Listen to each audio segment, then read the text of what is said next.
Hello mga kalods, gagawa nga lang pala ako ng video dito sa engine room.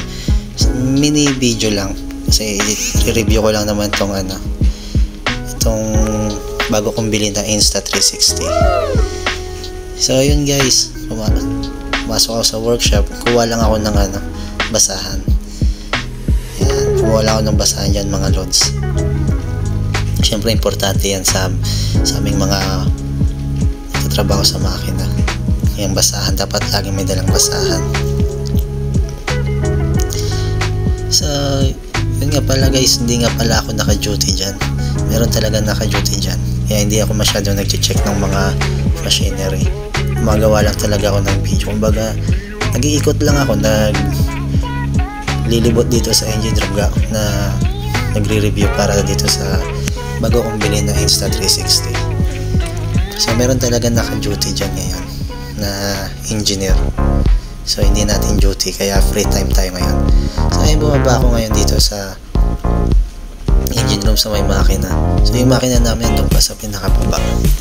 So dalawa nga pala yan makina namin guys, isa sa kanan, isa sa kaliwa. So yan nga pala yung makina namin sa kanan. Kung tawagin namin yan, main engine number 1 or starboard side main engine. So ito naman guys, yung generator namin, dalawa yan, bali apat yan, dalawa sa kanan, dalawa sa kaliwa. So yan yung nakita nyo sa kanan yan, dalawang generator sa kanan. So, tapos guys, papunta nga pala ako dyan sa steering gear. Tara, mamaya pasok tayo sa steering gear, papakita ko sa inyo yung steering gear room. Tara guys, pasok. So ito lods, ito na yung steering gear. Yan yung tinatawag namin steering gear room. So yung may mga drum kami dyan, no? Ang dami naming drum, mga langis yan, iba't ibang uri ng langis yan. Ang ganda nung Insta360, maliwanag yung camera niya. Tapos ang dami mong pwedeng gawin sa pag-video. Pwede mo makita yung sarili mo, pwede mo makita yung buo, halos buong lugar na pwede mo siyang makita. Napakalawak ng wide lens niya.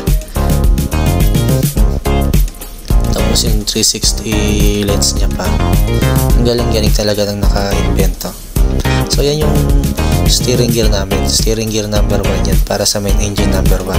Tapos loads, nandun naman yung mga kalodi, nandun yung steering gear number 2 sa kabila, dun sa may kaliwa, sa port side.